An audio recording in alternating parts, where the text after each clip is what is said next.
Bon lundi après-midi à tous. Donc aujourd'hui, comme promis, nous allons parler des arrays. Donc ça s'appelle les tableaux en français. Donc j'ai fait un petit diapo ici. Donc les tableaux dans JavaScript sont un peu spéciaux et sont un peu différents des autres langages de programmation. Donc c'est un ensemble d'éléments rassemblés dans un contenant. Les arrays dans JavaScript sont des objets, donc ce qui veut dire qu'on peut appliquer des propriétés et des méthodes à ces tableaux. Donc c'est ce qu'on va voir dans quelques minutes.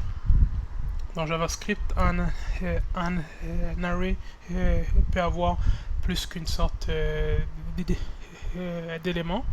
Donc ça peut être un float comme un nombre à virgule, ça peut être un nombre entier, int, ça peut être un nom aussi, donc une valeur alphanumérique.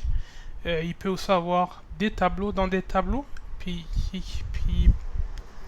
peut même avoir des fonctions dans des tableaux, donc dans des index.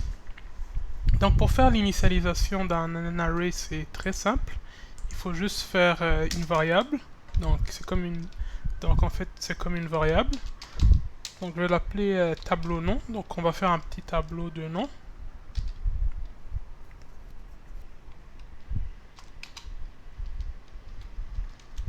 Puis ici je vais donner une valeur. Donc ça va être puisque que ce sont des noms, donc ça va être des strings, et donc ça va être avec des guillemets. Donc on va donner quelques noms.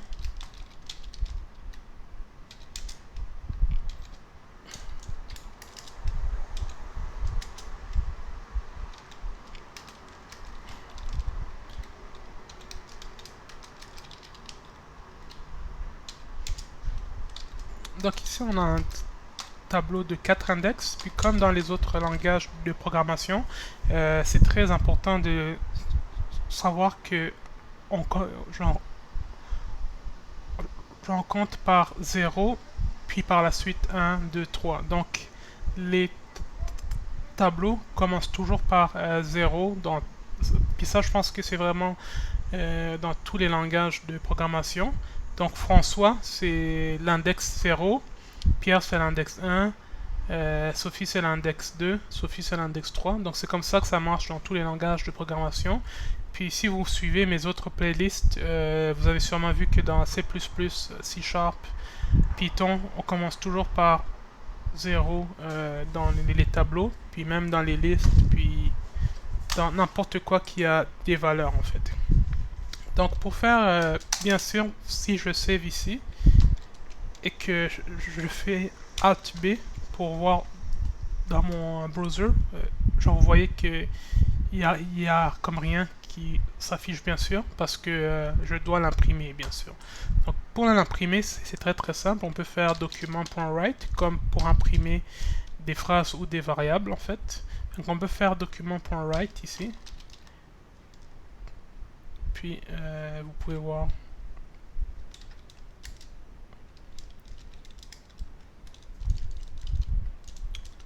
Puis excusez-moi. Document.write ici, je peux mettre le nom de mon tableau.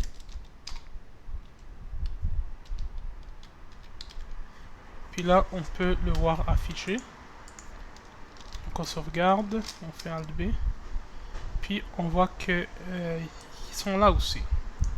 Donc puisque les tableaux dans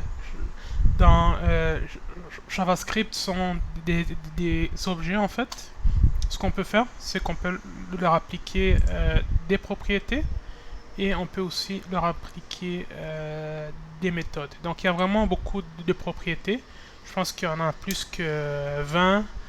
Mes méthodes, je pense qu'il y en a même plus. Fait qu'on peut juste en voir quelques-uns. Donc on peut voir la propriété de la longueur en fait. Donc ici, ce que je peux faire, c'est que je peux voir combien mesure mon tableau. Donc ici, je vois qu'il y a 4 éléments. Donc ici, ce que je peux faire, en fait, je peux copier à la place de réécrire. Vous pouvez copier, ça va être plus rapide. Fait que vous pouvez copier ce bout de code ici.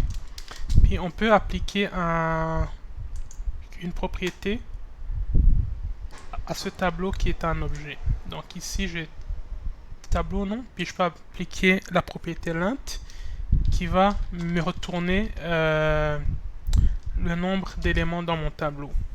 Donc c'est pratique pour voir la longueur d'un tableau. Donc on sauvegarde, on fait Alt B ici. Donc vous pouvez voir que c'est un define. Ça c'est parce que en fait JavaScript un petit problème. Il faut vraiment qu'on choisisse les tableaux avec l'intelligence ici, sinon ça marche pas. Donc je l'ai bien écrit mais ça marche pas quand on l'entre manuellement. Fait qu'ici j'ai l'int ici. Et si on fait Alt B, je peux voir que c'est 4 ici. Donc ce que je peux faire ici, pour faire un saut de ligne en fait, c'est très simple. Je peux juste faire plus, puis je peux mettre entre guillemets, je peux faire break ici, qui est comme dans HTML. Donc je peux faire break comme ça. Donc ça, ce que ça me permet de faire, c'est que ça me permet de sauter la page. Ça me permet de sauter la ligne, je veux dire. Donc on fait Alt B ici. Et vous pouvez voir que c'est 4 ici. Puis bien sûr ici on peut mettre une phrase, comme on peut mettre un mot.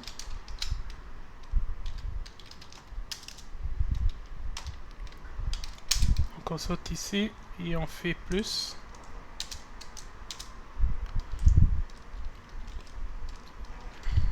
Alt B. Donc on peut voir qu'il y a 4 ici. Mais là, qu'est-ce qui arrive si moi je veux juste voir certains éléments du tableau? Donc peut-être que je vais juste voir le premier, ou le deuxième, ou le troisième, ou le quatrième. Ce que je peux faire, c'est que je peux le spécifier dans mes paramètres ici, dans les paramètres de la méthode write ici. Donc je peux juste choisir l'index ici, en me mettant mes crochets ici, puis en me mettant le numéro de l'index ici. Donc il y a François, Pierre, Sophie. Donc si je mets 0, bien sûr, ce sera le premier. Si je mets 1, ce sera le deuxième. Si je mets 2, ce sera le troisième. Si je mets 3, ce sera le quatrième, et ainsi de suite. Donc on va tester avec 0 ici. Donc ça devrait me retourner François. Ok. Donc j'ai bien sûr oublié d'écrire.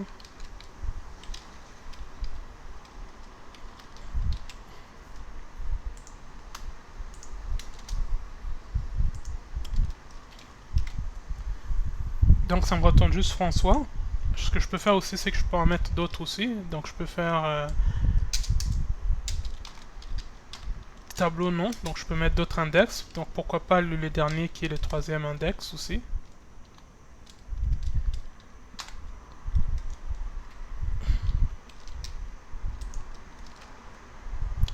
Donc j'ai François plus Geneviève. J'aurais peut-être dû mettre un espace aussi. Donc c'est la même chose. Donc c'est comme ça qu'on peut faire avec... pour voir juste certains index.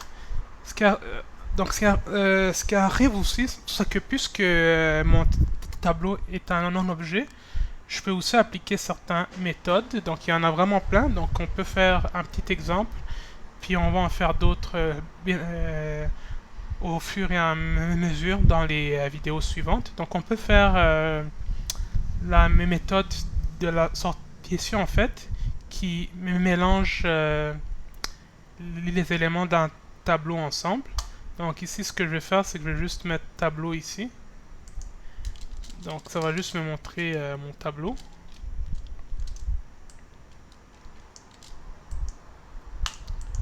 Ici la longueur. Donc ce que je peux faire, c'est que je peux faire tableau nom. Puis je peux faire la méthode sort qui va qui va mélanger tous mes index dans mon tableau ici. Ok. Donc on fait comme ça, puis ensuite, bien sûr, on veut réimprimer le tableau. Donc on va faire ici. On va faire aussi une nouvelle ligne ici, bien sûr.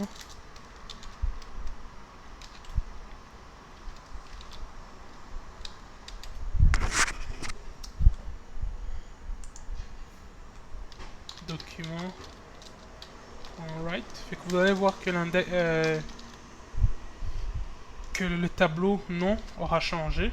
Donc on peut pas le savoir comment, bien sûr, parce que c'est random. Donc on va faire nouveau tableau sorti. On va faire un espace ici.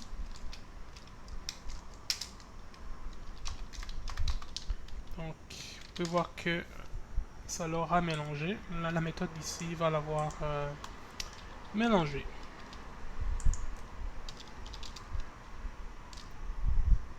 Fait que là vous pouvez voir qu'il y avait Pierre, Sophie, Geneviève. Là vous avez François, Geneviève, Pierre, Sophie. Donc ça l'a mélangé. Donc dans la prochaine vidéo, donc on va voir les tableaux à 2 dimensions, puis on va faire certaines opérations sur ces tableaux aussi. Donc merci d'avoir écouté la vidéo, puis n'oubliez pas de liker et de vous enregistrer à cette chaîne. Bonne soirée.